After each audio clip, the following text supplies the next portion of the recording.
Assalamualaikum warahmatullahi wabarakatuh. Kami di sini akan mewawancarai Bapaknya Radit. Sebelumnya perkenalkan, nama saya Hadi Suja Pradana dari kelas 9A nomor absen 18. Perkenalkan, nama saya Renata Padinugra, absen 6 dari kelas 9A. Perkenalkan, nama saya Raditya Marsino Fito, nomor absen 32 dari kelas 9A. Perkenalkan, nama saya Gading Erlangga, absen 15 dari 9A. Assalamualaikum Pak, selamat siang. Di sini kita akan mewawancarai Bapak tentang kebun ini. Pertama-tama, saya akan menanyakan kapan kebun ini dibangun. Assalamualaikum ya. Kebun ini dibangun, jangan dibangun dulu. Jadi kebun ini atau tanah ini dibeli tahun 2015. Jadi ini dua sertifikat tanah ini.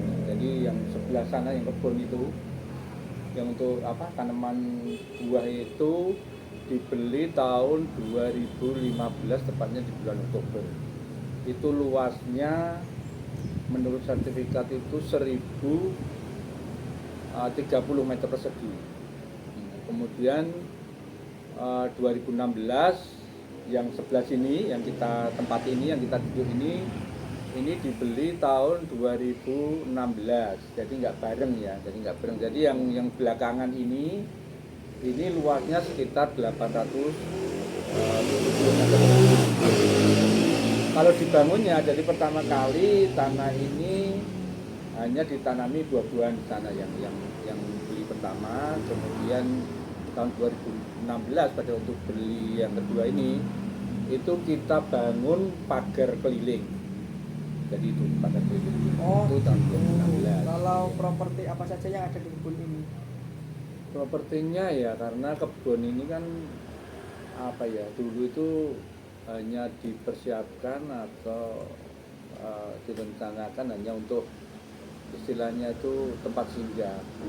Jadi tempat singgah. Jadi begini, kalau saya itu kan sebetulnya hanya pengelola atau yang diserahi untuk mengelola atau merawat kebun ini.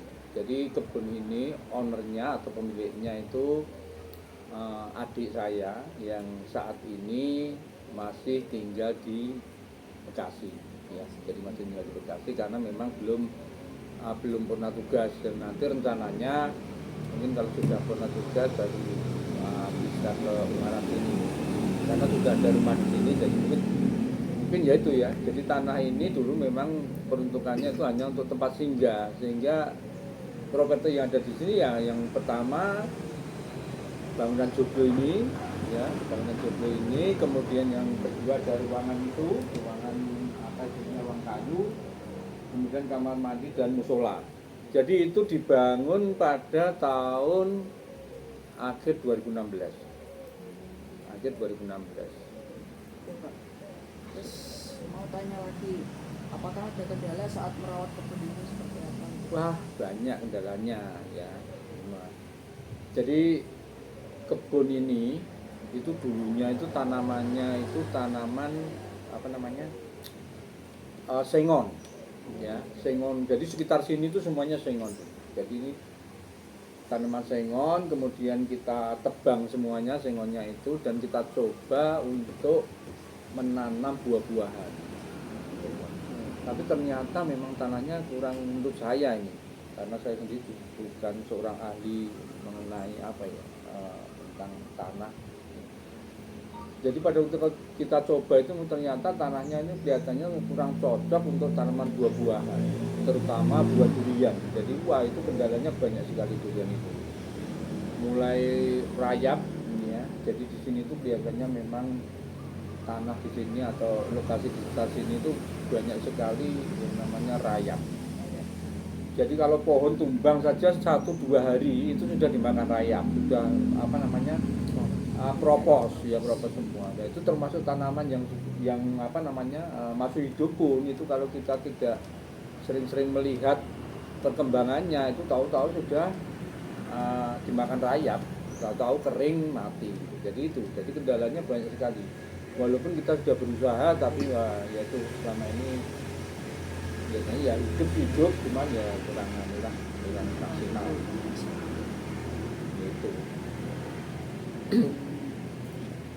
kebun ini difungsikan untuk apa? Itu tadi kebun ini difungsikan ya yang pertama untuk tanaman buah itu kalau kebun, kalau yang bangunan ya untuk tempat singgah, artinya kalau kita kumpul keluarga, artinya ownernya pemiliknya kalau pas kesini ya dari Bekasi ke sini, terutama pada waktu hari raya hari raya itu biasanya keluarga besar saya ya keluarga kami termasuk ownernya itu biasanya ngumpul di Ungaran. Jadi ada apa ya, ada tempat untuk kita berkumpul ya, gitu. Jadi peruntukannya itu. Lalu kedepannya juga kita belum tahu sebenarnya karena banyak orang atau banyak yang mengusulkan memang eman-eman kalau hanya untuk tempat seperti itu saja. Misalnya kita manfaatkan supaya kita apa namanya menghasilkan ya, terutama misalkan kita bikin warung atau apa gitulah, karena zaman sekarang itu kan banyak sekali apa namanya kafe yang tempatnya sebenarnya tidak harus seluas inilah, tapi yang penting dengan manajemen yang pinter itu ya, dengan untuk mengelola tempatnya apa namanya mendesain tempatnya itu mungkin bisa lah. Tapi kalau warung juga tidak semua orang tuh memang bisa ya jualan itu karena tujuannya tidak memudahkan. Bahkan ini rencananya ya insya Allah ini nanti kita akan buat itu di kebun itu nanti akan tanaman kita kurang sedikit, akan kita bangun kira-kira 5 rumah ya, 5 rumah homestay, semacam homestay gitu. Jadi nanti memang rencana kedepannya ya tadi insya Allah kalau memang ada rezeki gitu ya mungkin menurut kami itu akan kita bangun rumah yang bisa untuk penginapan ya, karena sekarang ini adik-adik kan tahu ini di Ungaran itu sebetulnya potensial tempat penginapan karena apa, di sekitar Ungaran itu banyak sekali tempat wisata. Tempat ini strategisnya itu yang pertama itu dekat exit tol Ungaran karena hanya berapa menit kita sudah nyampe. Kita jalan ke sana sedikit sudah ada tempat wisata yang namanya Watu Gajah. Ya, tahu Watu Gajah itu sekarang sudah apa namanya booming, sudah kemarin-kemarin sudah booming itu sampai kemana-mana. Di situ kita turun aja sedikit sudah ada Gardu Pandang, kemudian ada Cimori, ada Dusun Semilir yang relatif tidak jauh sebetulnya dari tempat sini. Ya, itu mungkin kedepannya jadi apa namanya rencana kita, bukan benar bisa terlaksana untuk homestay, jadi kita sewakan itu ya mungkin apa namanya dan tidak hanya untuk nginep saja, artinya bisa untuk kegiatan misalkan katakanlah apa sekarang kan model apa namanya family gathering ya kan, temu pangan mungkin kontor reuni bulan mana gitu kan, biasanya tuh sudah mulai mencari tempat-tempat yang bisa dipakai untuk acara kumpul-kumpul ya itu. Jadi rencananya mungkin itu ke depannya. Oh ya Pak, bagaimana harapan kedepannya tentang ini? Ya harapannya ya karena kalau tadi saya ceritakan kalau dari tanaman itu biasanya juga kecil, kemungkinan kebun ini bisa menghasilkan apa ya, menghasilkan sesuatu yang bisa baik ya gitu, karena tanahnya mungkin juga tidak cocok untuk tanaman buah-buahan. Sebetulnya tanaman buah-buahan di sini itu semuanya itu tanaman jenis unggulan semua. Karena durian yang kita tanam itu 2 jenis, yaitu musangking dan montong. Ya. Jadi kita tahu musangking itu sekarang itu harganya ya sekarang mungkin sudah agak turun ya. Dulu itu per kilonya bisa 300.000 rupiah per kilonya. Jadi masih ada kulitnya itu ditimbang itu biasanya bisa sampai 250-300. Tapi sekarang kan sudah banyak ya, jadi mungkin tapi itu tadi kelihatannya agak susah kalau kita berharap dari itu. Jadi kedepannya itu tadi satu-satunya harapan kita akan buat homestay ya, homestay dan juga kalau enggak itu ya kita sewakan tempat. Artinya nyewa tempat itu tidak harus dengan homestay-nya, kalau mau nginep saja, nanti kalau yang mau nyewa tempat apa namanya untuk kumpul-kumpul sini juga bisa, artinya bareng-bareng gitu ya. Bahkan kemarin itu mungkin ya 2 bulan yang lalu itu ada ibu-ibu PKK dari Kelurahan Mijen Kota Semarang itu kesini itu satu RW itu kan ke sini, jadi nyewa tempat untuk senam bersama, senam pagi. Jadi lansia itu ya, usia yang sudah mungkin 60-an ya, 60 atas itu ngumpul di sini. Jadi itu ya kedepannya itu. Terus kalau mau tanya lagi, kalau di sini tanamannya itu banyak sekali jenisnya, itu tanaman apa saja Pak?